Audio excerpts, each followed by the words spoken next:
It's 7 o'clock and I'm going to call the meeting to order. And we're going to go over remote meetings again. So in order to confirm member access, as a preliminary matter, this is Dr. Burnham, Superintendent of Schools. I will do a roll call to confirm that all members and persons anticipated on the agenda are present and can hear me. Members, when I call your name, please respond in the affirmative. Chairperson Schroka, Yes. Vice Chairperson Bertrand, Yes. Secretary Lehtinen, Yes. Mr. Levesque. Mr. Levesque, Yes. I can hear you. Mrs. Ashambo, Yes. and the staff, when I call your name, please respond in the affirmative. Business Manager, Mr. Michael Cassidy, Yes. and our recording secretary, Ms. Sue Summers. Yes. Thank you all. Okay, good evening. In accordance with the requirements of open meeting law, please be advised that this meeting is being recorded and broadcast over the Lunenburg Public Access Channel. And this meeting of the Lunenburg School Committee is being conducted remotely. The town of Lunenburg, in response to the COVID-19 coronavirus, is currently following the guidance from the Lunenburg Board of Health, Massachusetts Department of Public Health, and the CDC regarding the virus and steps communities can take to prevent the spread, and all town facilities are currently closed to the public.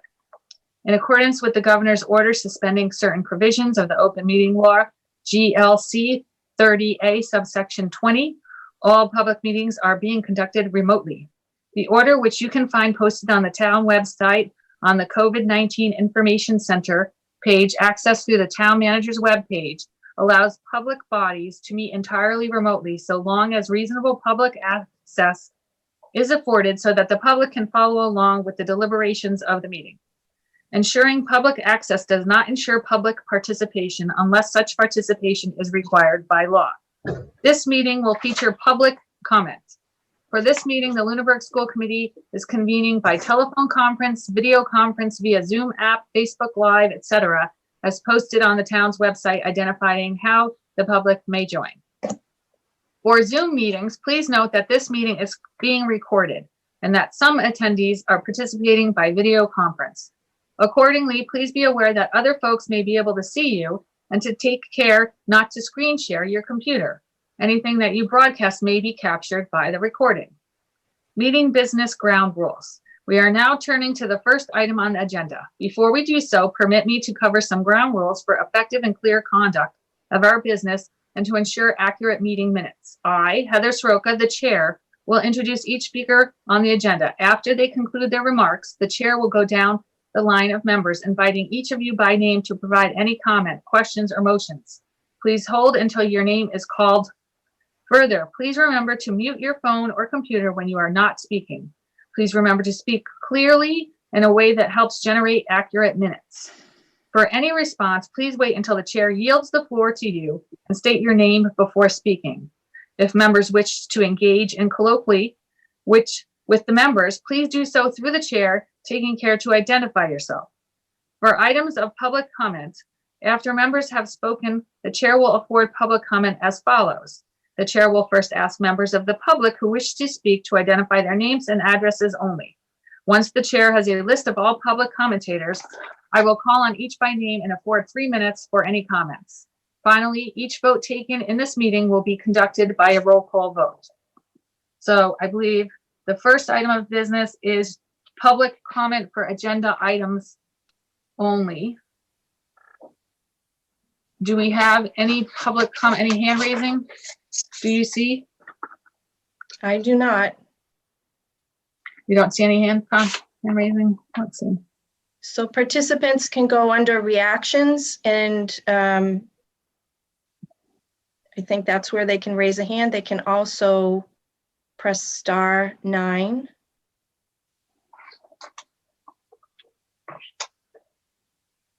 No?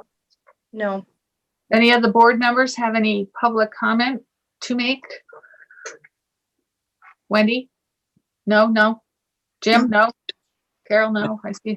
Well, I Jim? guess, Jim. yeah, this is Jim Levesque. I guess relative to just in general, I I do pay attention to some of the social media.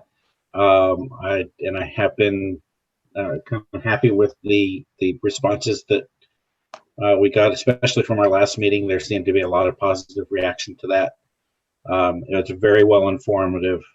A lot of people did actually watch it, and they did Yes. find that it was very, very helpful and appreciative of the work that the administration and the instructors and everybody at the Lunenburg Public Schools have been going through over these last 3 weeks to get us to this point.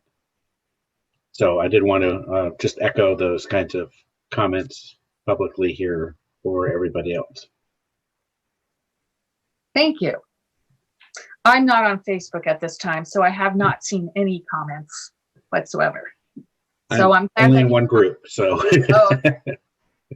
Oh, Brian, no comment? No. Okay. So superintendent, you have a superintendent's report then? I think it's just the new business or, Yeah, just a brief Yeah. update that the schools all, oh wait, I skipped over the minutes. I Yeah. did. I skipped over the minutes. we'll back up then. Okay. We have minutes in our folders to review and approve. I had asked for some changes in the minutes from Saturday's meeting. And Wendy, you had some changes that you had sent in as well. I had sent it in. Do you know if she had made those Yeah. changes? Okay. And so Yes. she definitely didn't get mine in time to add to the minutes for Saturday. So we can approve them as long as we know she's going to add them, or we can hold off until the next meeting. But we can approve the ones from the week before. The 25th. Yeah. So do you want to, I would need a motion to approve the minutes from the 25th. I can make a motion. Okay, Wendy? I make a motion to approve the March 25th meeting minutes. I need a second. Second. Brian, second? Okay. All in favor? Roll call? Aye. No, roll call? Mrs. Ashambo, Aye. Mr. Leighton, Aye. Mr. Levesque, Aye. Mrs. Bertrand, Aye. Mrs. Stroka. Aye. Okay, now to the superintendent's report. I apologize. I just wanted to let everybody know that in preparation to begin our remote learning, each and every school created a welcome back video that had, pictures and messages from all of the staff members in their building. And those were shared out with the students. I believe most of them were shared out on Monday.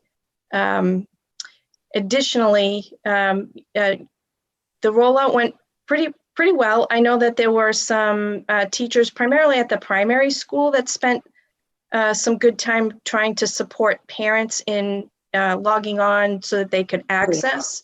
So there was time yesterday spent in that manner, as well as instructing.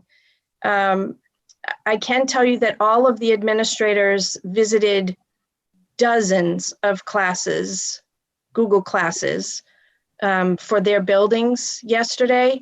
And the reports back to me were that they were very excited about what they were seeing in the Google classrooms, both the work that teachers have been presenting, as well as the ways in which the students are engaging. I'd actually like to provide you an update at our next meeting and have the principals come and talk to you about the specific things that they're seeing, both within the Google Classroom and really behind the scenes, all of the other work that teachers are doing in this new remote model. And lastly, I just want to, give some credit as well to our administrators. They often typically will do a morning message to the entire building over the PA. And they have transitioned to this new model, and they are video recording their morning messages for their buildings and uploading those to the Google Classrooms. So it's a new world for all of us. And, I know it's been a lot of work. I can tell you that there's been a lot of stress that the staff is feeling. They're also sensitive to feedback out there in the public domain that might not be fully complimentary. And it can be a little bit deflating for them to hear that kind of commentary when they've been working so hard. But I just, once again, I just have to thank them all. They've done a phenomenal job of learning skills and preparing for this rollout, this new way of teaching and learning for kids. So I, again, am extraordinarily grateful for everybody's hard work on behalf of the children. Thank And that's you. all I have. That's all you have. Well, we just had a meeting and it's only been a couple of True. days. It's only been a few days, but that's, I think it's been very positive. I have, we had a glitch here at my own house, but overall it's been a pretty good and smooth experience. So it's good to hear that. And I did have a lot of positive feedback from our last meeting, even though I'm not on Facebook. I did get some texts and I had a lot of good feedback. So I'm glad to see that people are participating and watching now more than before. This is a new remote world. Maybe they'll be watching more once everything's back to normal. So, so we have actually no new business, or isn't the calendar new business? So it's really old business because you had voted the calendar, and we're okay. going back to make a change, Okay, potentially make a change to the existing calendar. okay. So that's our school committee school calendar April vacation for this year. So you had prepared a memorandum and you put it in our folders, but do you want to go over it for everyone? Sure. Thank you. So districts across the Commonwealth are wrestling with this very difficult decision. Good arguments could be made for either choice, to maintain the April vacation break or work through the April vacation break. And we certainly will have stakeholders of all kinds with differing opinions about this decision. But based on questions from superintendents, on April 3rd, last Friday, the commissioner released new guidance for districts. This guidance indicated that if a district should choose to work through the April vacation, of course, not including the Patriots' Day holiday, so we're talking about April 21st through the 24th only, they would be in session through day 181 on the 2019-2020 school calendar, rather than day 185. Any educator is going to tell you that they would prefer to have face-to-face school days over virtual school days, which would mean that we're hoping that we're coming back to schools in May. But honestly, given what I'm seeing and hearing from experts on news programs and through federal and state press conferences, it sounds like social distancing measures will remain in place for longer than expected. Additionally, Governor Baker layered the implementation of bans and restrictions over a few weeks' time. It's unclear if additional restrictions will be added or if existing restrictions will be lifted in the weeks ahead. But I would suspect that they will also be lifted in layers. The school closure was the first layer of restrictions that was implemented, but will likely not be the first restriction that is lifted. We've also solicited some feedback input from our staff. Our food services and secretaries have indicated that they would be in support of either decision. The paraprofessionals have reported that 76% of their membership has offered a preference, and of that 76% who weighed in, 66 have indicated that they would prefer to continue teaching and learning through April vacation. The teachers also indicated that they received preferences from 91% of the teachers group, and 77% of those that indicated a preference indicated that they too would like to continue teaching through April vacation week.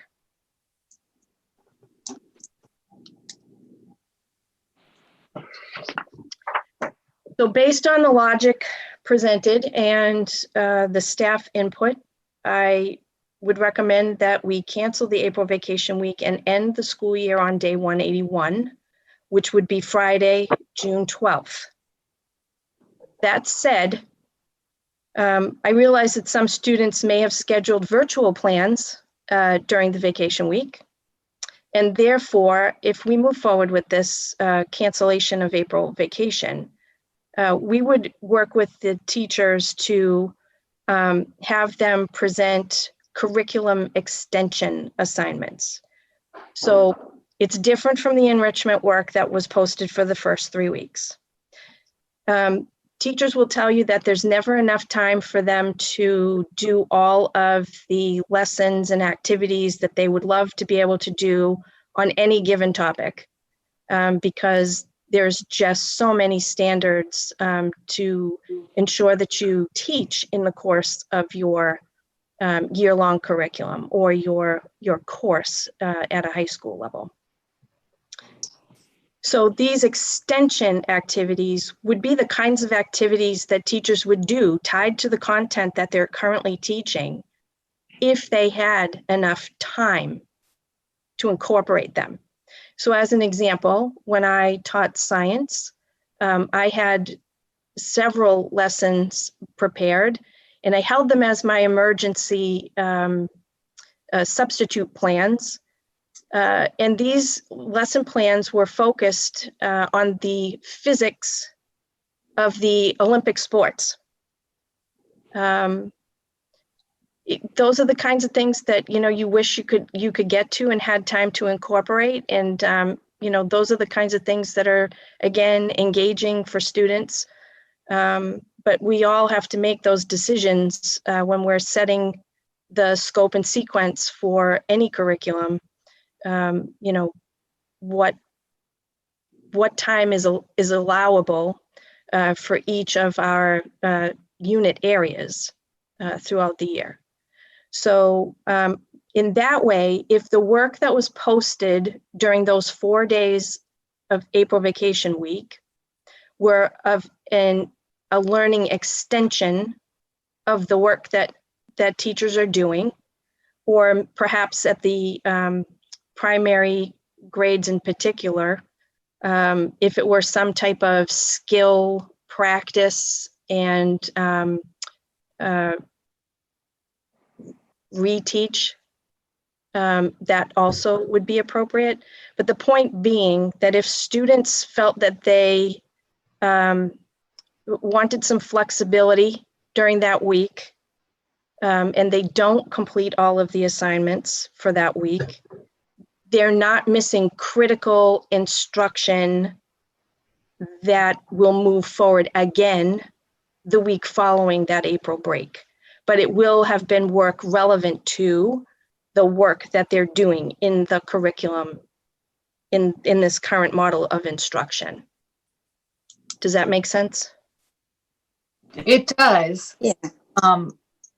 Is it going to be a credit, no credit kind of thing, even though it's not, let's say, totally curriculum based? It's an enhancement of the curriculum. Yes, it's an enhancement of the curriculum.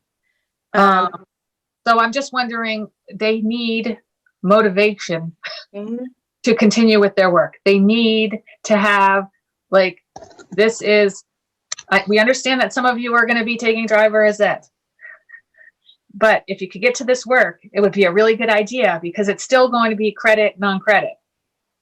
So in cases like this, I think that oftentimes teachers will give extra credit assignments.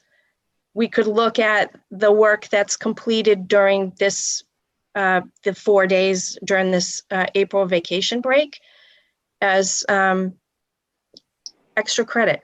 Just bump up. It'll just be a Mhm. bump. Mhm. I'd almost look at it like it's still just mastering the concepts. It's getting ready for final exams. It's getting ready for MCAS testing. It's just mastering the concepts and Mhm.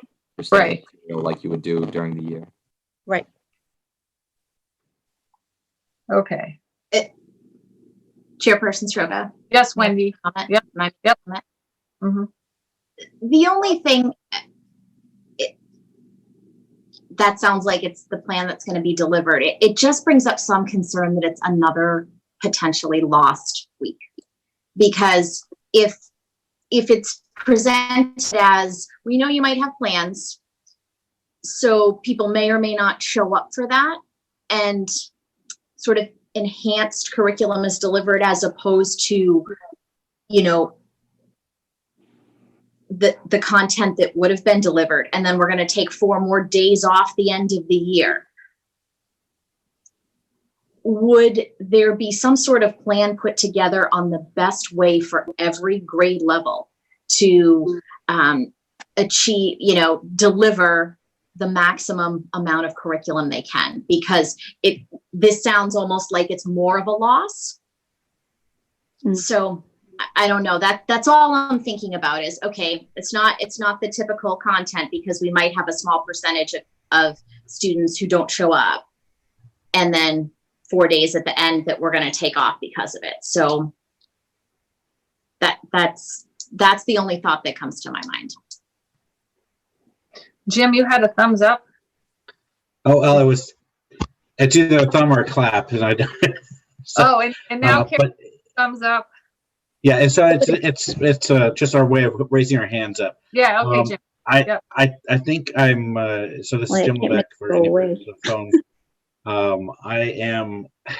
I'm leaning along the lines of where Wendy seems to be coming from, in that we're being told that nothing replaces the in-face instruction, face-to-face instruction, and that we're taking a week at the end of the year away, potentially face-to-face instruction.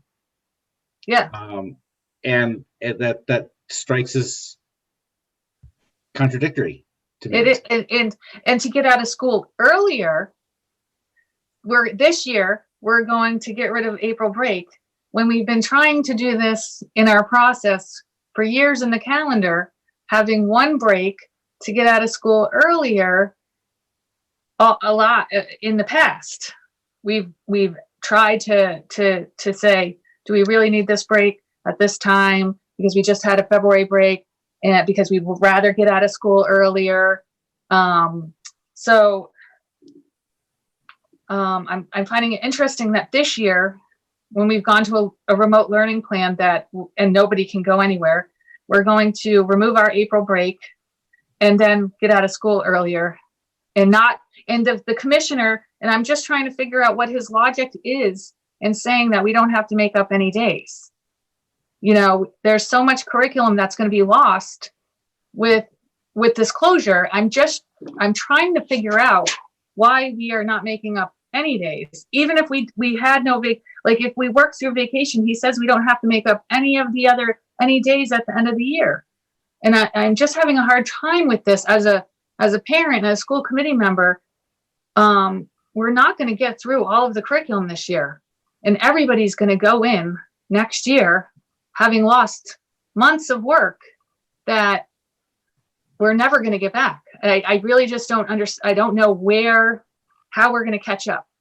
I don't know how it's going to happen next year, the year after. I just think that this is, I just don't know where he's coming from.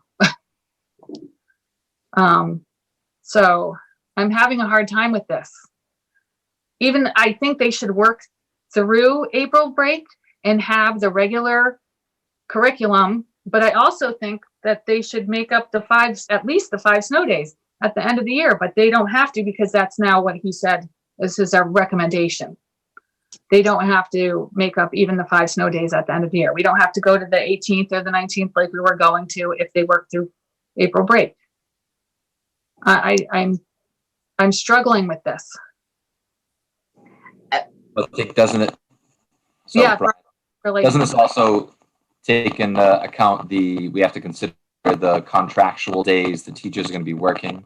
So we can't work through April vacation as well as go to the last day of school. It's basically like adding 5 days to their calendar. Is that true? It's true. yeah. Carol, Mrs. Swope, thank you. Yeah. I would agree with Wendy's statement that I would rather see the kids involved in curriculum that moves forward during that April break. And I know some kids have driving lessons, virtual driving lessons or whatever.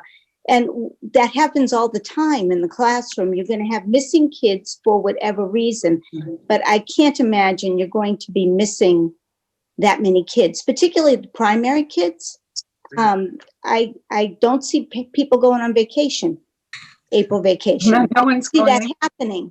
So I would rather see them, if we're going to do April vacation, I would rather see us do real the curriculum, the real Correct. curriculum with Yes. things to do, Yes. because it will help motivate the students. The idea is we've got the kids in a routine, then they need to be in a meaningful routine. Yes. As far as continuing after June 12th, in this case, should we accept, going during April vacation, you can't do that. Nope. We don't have money to pay people. Oh, I So know. that's neither here nor there, whether we think, the time is lost and the kids are not going to get as far as they usually do. And that's the same here as in Mississippi and Minnesota and every place else. The kids are not going to get as far as they normally do. So I think with the days we have to move them forward as best we can. Agreed. Agreed. Yep. I think with April vacation, it's going to be near the peak of the coronavirus, and parents are going to need our support and support of the teachers during that week.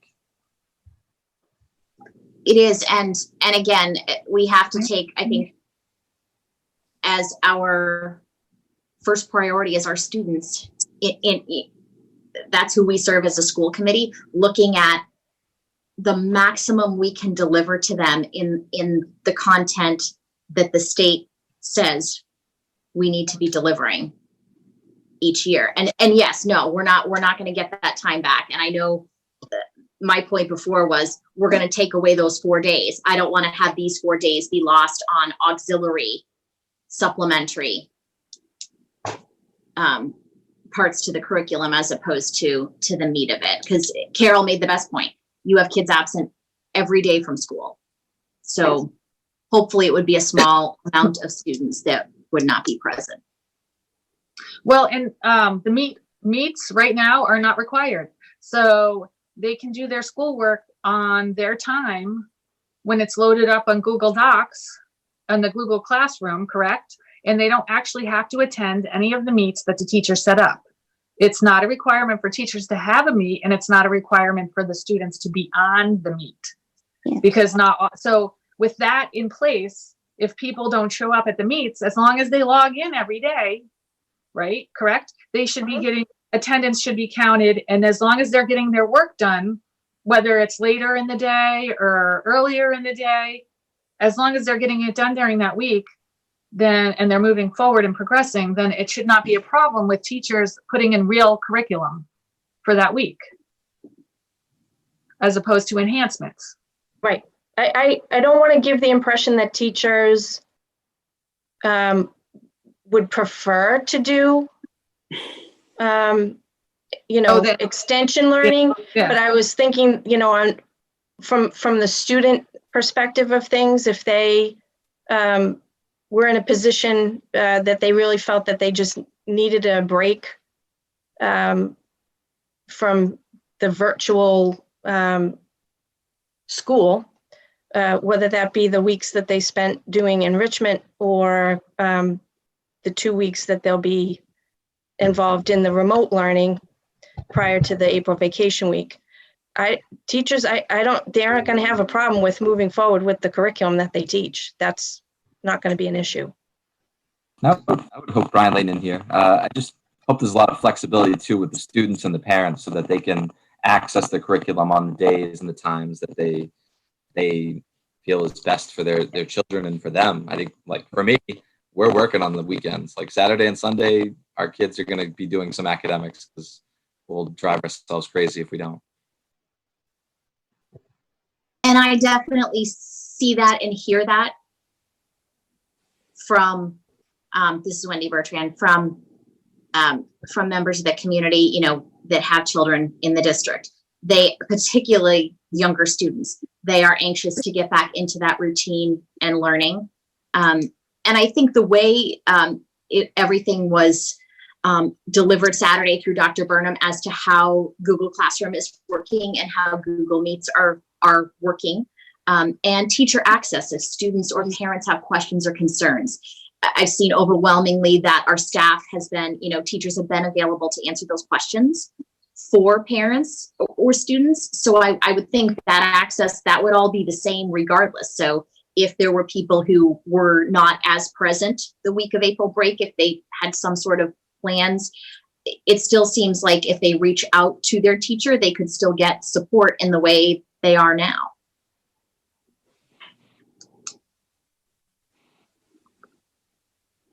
That's true, correct? Yeah, I mean, essentially, you know, these 4 days would be replacing a remote learning model. Should we still be in a remote learning model for day 182, 3, 4, and 5? Right. Yeah, we would still be in remote learning.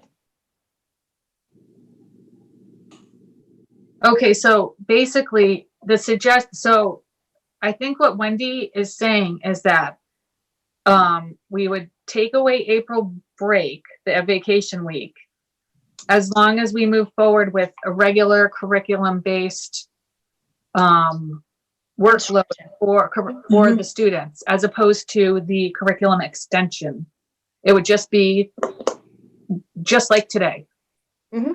Going forward. They would have the same kind of week as they're going to have this week and next week, and then the week after it will be the same. That's what you're looking for, right, Wendy? I think that's what we all agree on. I think that we all Yes, that's the way to move absolutely. That was my thought, was that Yeah. if we're trading those days at the end for now, Yeah. to it should be the same substance of learning they would have had on any other remote learning days. Okay.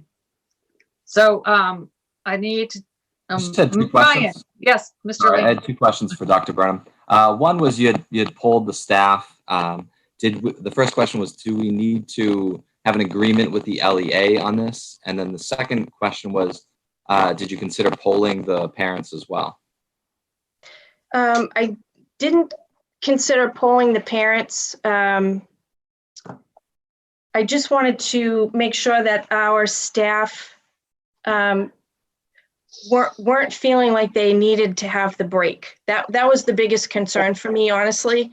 Based on the feedback that I'm getting, you know, over the last week and a half, relative to the stress levels that the staff are feeling with this transition, you know, the demands to ramp up to this new way of instruction, while they're juggling all the same demands that, you know, our families are juggling at home, trying to work remotely while you have your children home and you're trying to either be the daycare provider or the surrogate teacher. We have staff that are in that position too. And I just wanted to be sure if they really were at a break point and they really needed these days that week to sort of hit a reset button for themselves in order to gear up to teach through. the middle of June.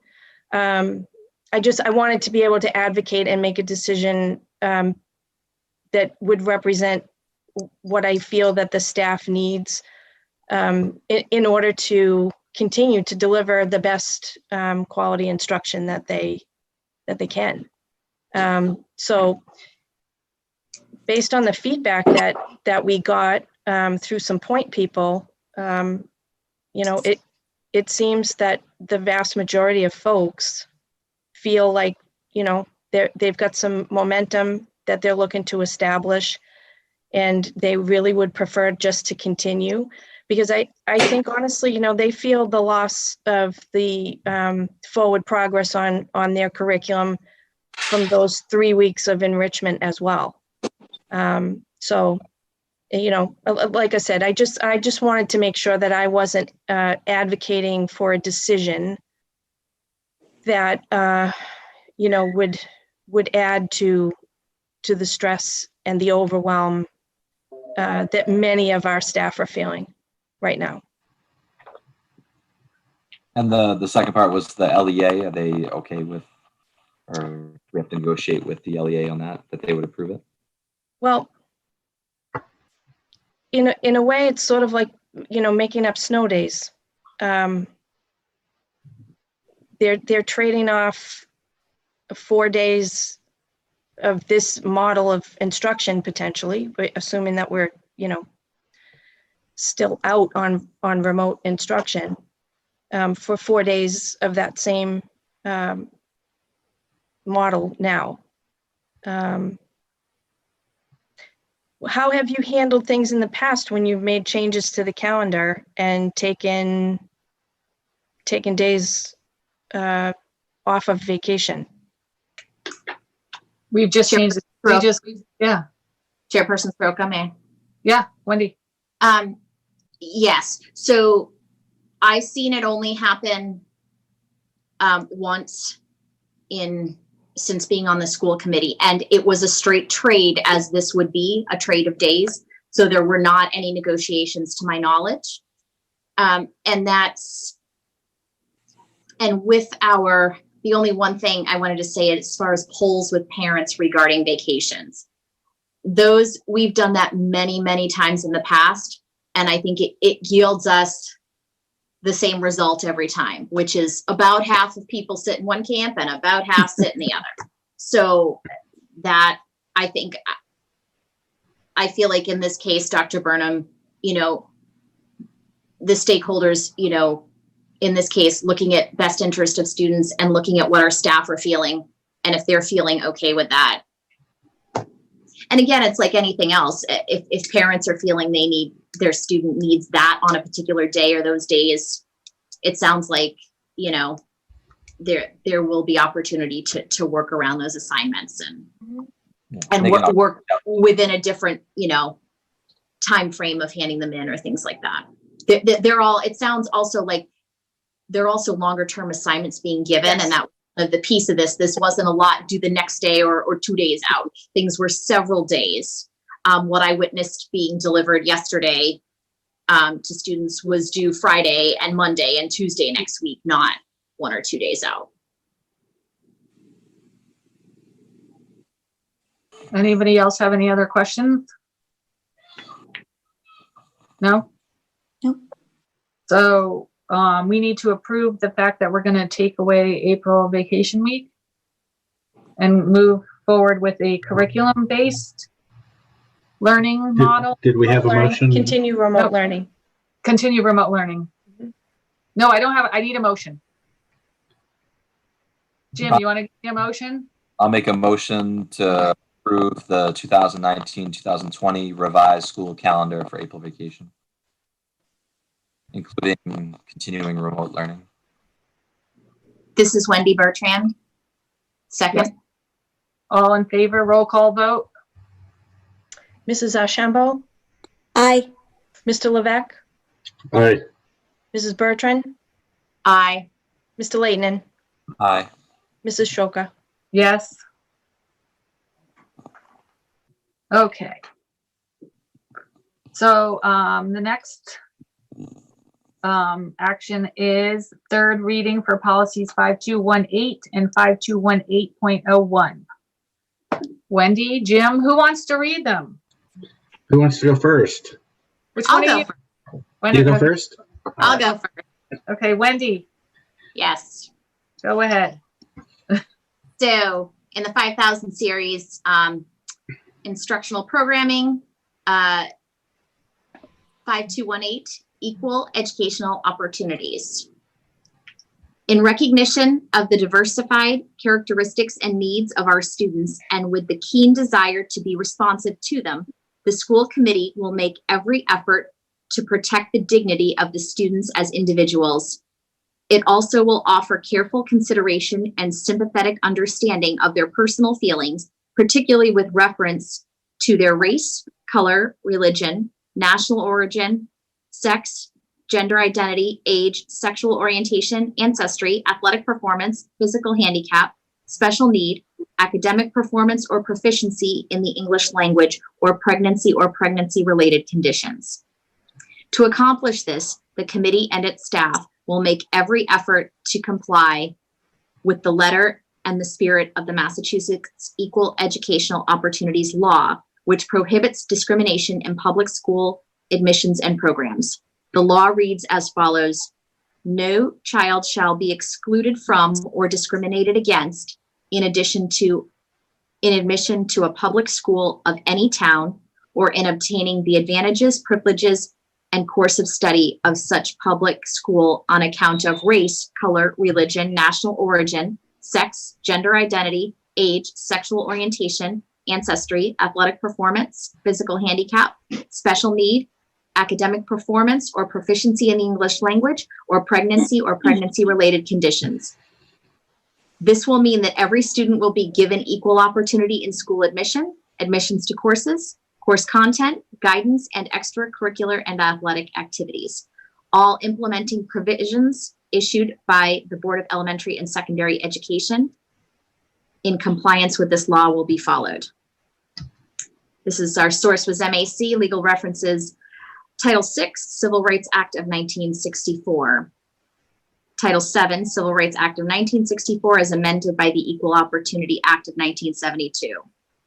Executive Order 11246 as amended by EO 11375, Title IX, Educational Amendments of 1972, MGL 765, 7616, Chapter 622 of the Acts of 1971, BESC Regulation 603 CMR 26, BESC Regulation 603 CMR 28. Cross-reference AC non-discrimination. It was revised December 2nd, 2004, updated November 7, 2012. Okay, Mr. Levesque. So this is a new policy, 5218.01 for educational equity. The school committee's goal is to strive to address the needs of every student in each of our schools, subject to budgetary, space, and other limitations. Educational equity for the purpose of this policy is defined as providing all students as reasonably practical, the high quality instruction and support that they need to reach and exceed a common standard.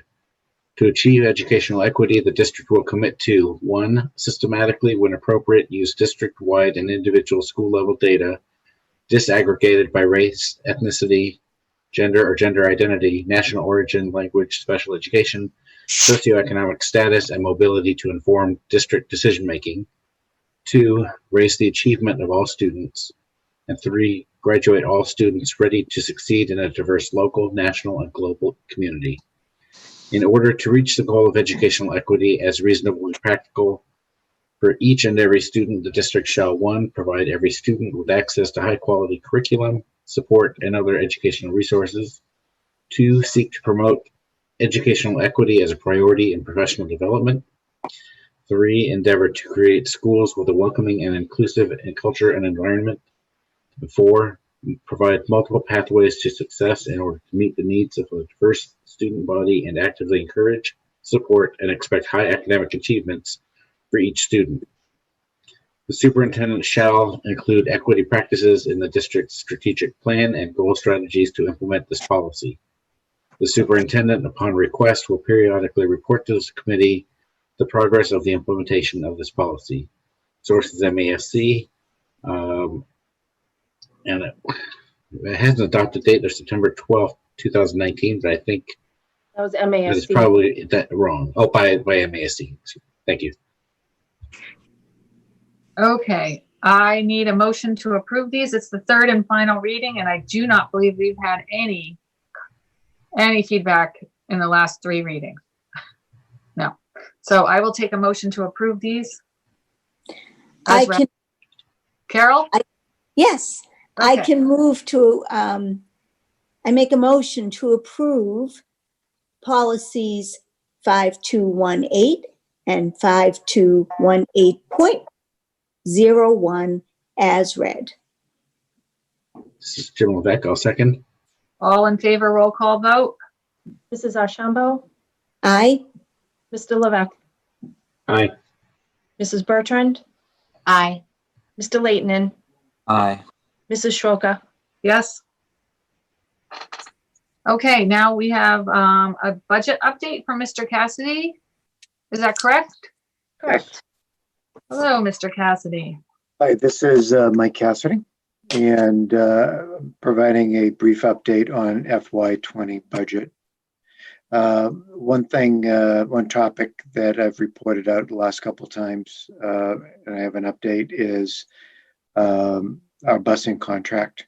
So there are 13 districts that have come together to form, I guess, a collaborative or a group to engage with DBus on a potential a negotiation on a payment on the remaining contract. What that means to Lunenburg, there's $216,000 left to be paid on their contract for this school year. The directive from DESE is not necessarily to pay that full amount, but to potentially negotiate some of the operating expenses and costs. So they're around when we do open back up. I'll say this comment a couple times tonight, which is it's really unclear when the closure is going to end. So it's hard to negotiate something when we don't have a beginning and an end. So, so as soon, if more information comes out regarding that closure, the value will definitely be defined. I know a lot of other school committees are approving the business manager to kind of get in there and negotiate.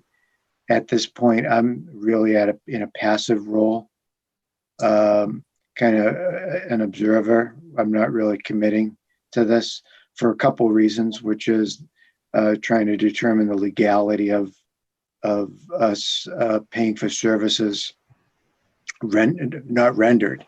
So we're really hoping that the governor will step in and really provide some guidance. So this is just an update. There's really no action, but this is really starting to bubble up, and it will likely apply to our special ed transportation contract as well. So hopefully next week, I'll give you a more clear picture of what other districts are doing, get some more feedback from the state, and give you some advisement on any actions that the school committee has to do regarding this. The worst case scenario is that our vendor is not able to provide transportation whenever we come back, whenever that is, just due to not covering operating expenses. So that's troublesome. But like I said, I'll report out on it. We're trying to, all the business managers are trying to evaluate their financials to make sure they're not at risk. So that's an update on that. It's just a reminder, we're still in a hiring freeze and we're still in a purchasing freeze.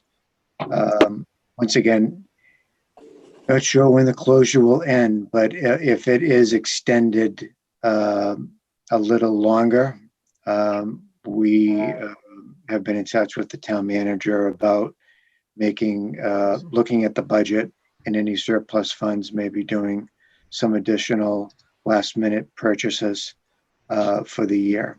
So she seemed to be in line with that, but once again, we don't know when that the closure will end. This is just kind of an update, and this is more HR than budget, but I know that the Neshoba Valley Board of Health inquired about some of our school nurses helping with data analyzing some of the virus results in the area. So they inquired about them participating, having our nurses help them during our regular school day. The nurses seem to be supportive of that. So this is more data digging, maybe some phone calls, looking, desk work, not necessarily responding to emergency rooms or anything like that. So as that progresses and that need happens, I hope you'll support the school department nurses supporting the Board of Health. And my feeling is that something like that would be reimbursable for an emergency expense. So we wouldn't, the town would get the money back. So there's an update on that. Today we met, the superintendent and I had a conference with the town manager and the finance director about FY 21 budget. And, they're starting over, and they're basically looking at level service budgets as a starting point for all departments, including the school department, based upon some anticipated revenues that the town manager is projecting, state and local projections. And then she's also looking at adjusting some expenditures that were on the docket for the FY 21 budget at the town level. And she asked the school department to do the same. And a lot of that is around new positions. So the superintendent and I are going to look at those new positions that were proposed to you on March 11th, which was about a month ago. It seems, with all that's going on, it seems like it was a lot longer than that. But like I said, we'll be reviewing the proposed positions in that budget, the salary reserve, the health insurance, and any new proposed purchases and services. So that being said, the superintendent and I will be preparing a proposed budget to you, and which will have to be presented to you at the end of April at some point, because currently there is a finance committee meeting. The last finance committee meeting that is being proposed is on April 30th. And we would like to get a supported or approved budget from the school committee to the finance committee, so that we can move forward all budgets to the town manager for her public hearing on May 7th, and then ultimately going into town meeting in June. So that's a plan. The superintendent's office will reach out to each member, survey some potential dates that the Zoom platform, the town Zoom platform is available. And then we'll, once again, will be a public hearing budget again, so we'll have to advertise that budget once we know a specific date. Chairperson Soroka, do you have any suggestions, does that sound like a plan to you, or any Well, yeah, I was any just, amendments to that, or? so we have to advertise that, isn't it 14 days in advance? For the public hearing, do we have to advertise that publicly 14 days in advance? Do you remember, Kate? I think I got the impression, was it 7 days for a public hearing, or is I it? believe that it's 7 days, but when we had planned to have the hearing in March, we had enough notice that we did post it 2 weeks ahead of the meeting. Right. I mean, we still have 2 weeks if you want to make a decision about which night you would want to have a meeting. I think clearly we stay away from Tuesdays and Right. Thursdays. Right. So I think we're looking at a Monday or a Wednesday. Which is we can still meet that 2-week deadline also, if we move quickly and get the date resolved. Yeah. 27th, the 27th would be 2 weeks. Yeah. And So we that's can do the that. 29th is the day before her meeting. That's fine. Remember last time we, I think it was March 11th. You reviewed the budget on March 11th. We went to the Finance Committee on the 12th. Right, yeah, so I We can guess do that again. the dates that I would find out about would be the 27th and then the 29th. Okay. Sounds like a plan. Okay. Does that sound okay with you, Kate? Yep. And everyone, do you have, on your agenda? I mean, your calendars, those are they open? I don't know. 7 PM as well. Yeah, right. It would be the same time as regular. Okay. Yeah, it'd be a regular meeting. And that would be the only thing on the agenda, right? It would be the budget public hearing. Or would we have other items on the agenda at that same time? Nothing that I'm anticipating. Okay. Okay. So that's all I have. If That's all you there's any questions, let me know. Does anybody have any questions for Mr. Cassidy? Brian? No. Brian Leighton. One thing I had was you had reached out to other HR directors and was kind of a collaborative. And you had also mentioned you'd hope the government made changes. Has there been any discussion on this kind of collaborative HR directors reaching out to the governor, signing a letter, or even just locally hitting up our representatives or state senator to kind of push the governor a little bit to get some movement? So, are you speaking relative to like the bus contracts? Yeah, stuff like that. Yeah. Yeah.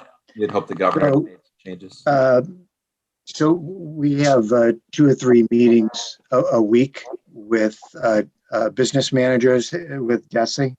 I know that the Commissioner of Education is trying to get well, we've been told, I don't know personally, but I've been told that the DESE Commissioner is trying to get the governor to do some sort of legislation to grant municipalities to pay our transportation vendors for reasonable services.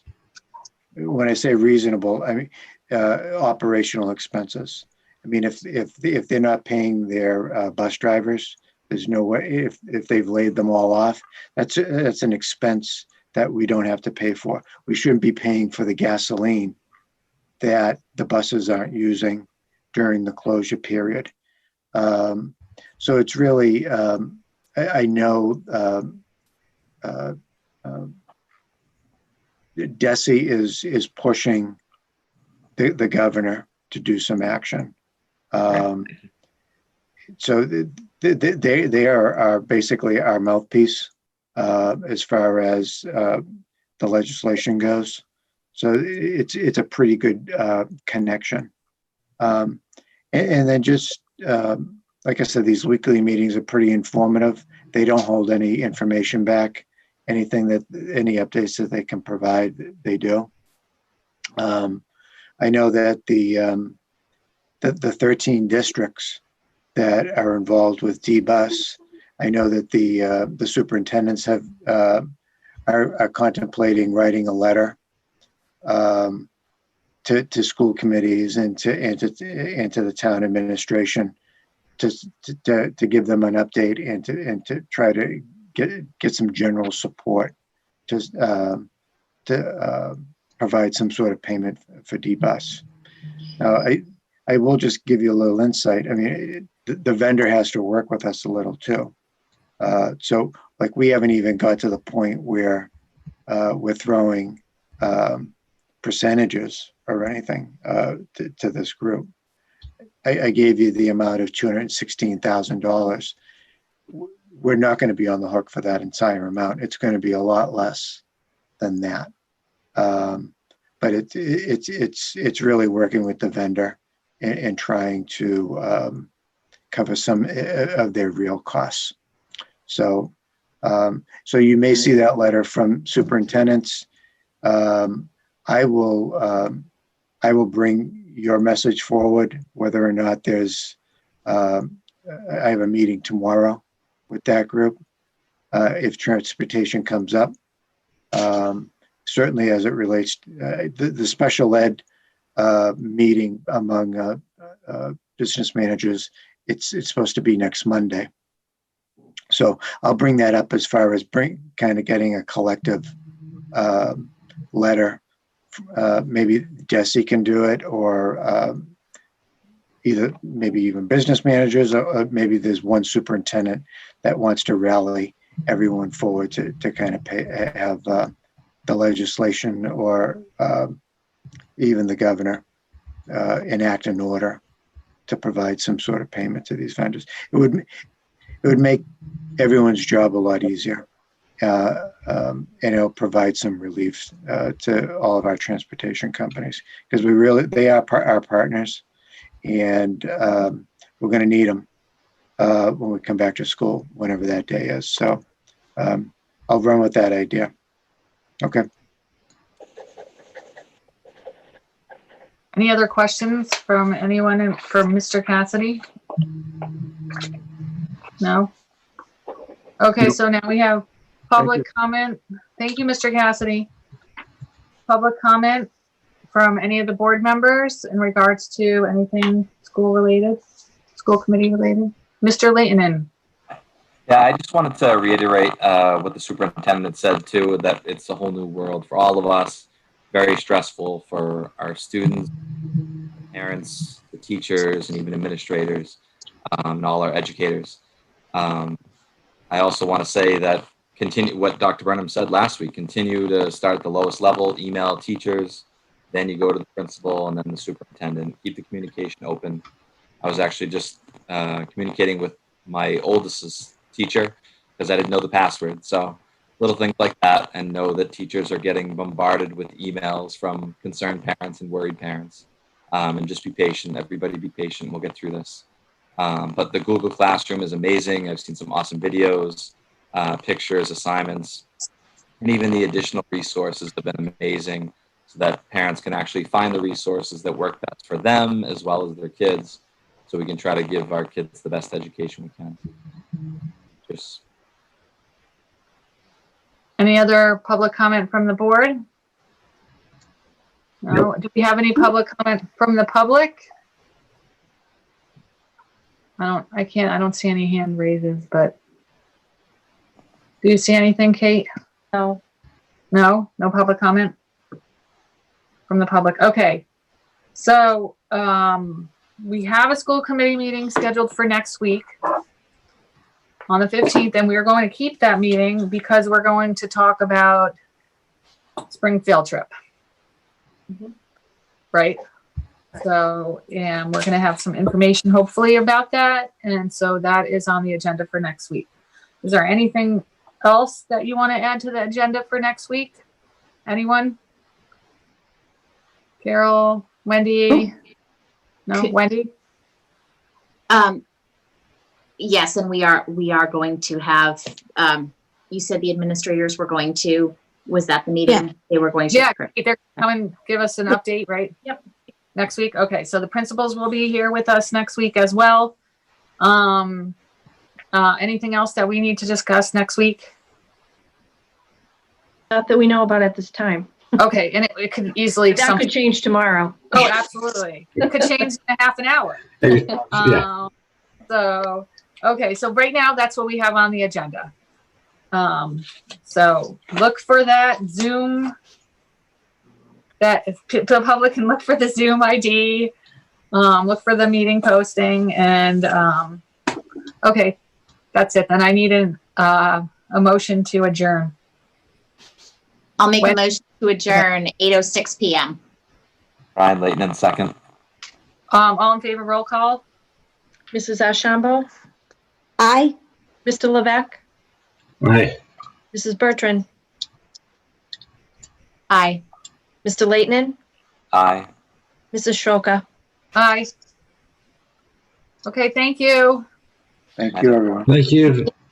Everybody Thanks. stay healthy. Yep, you guys Thank too. you. Bye.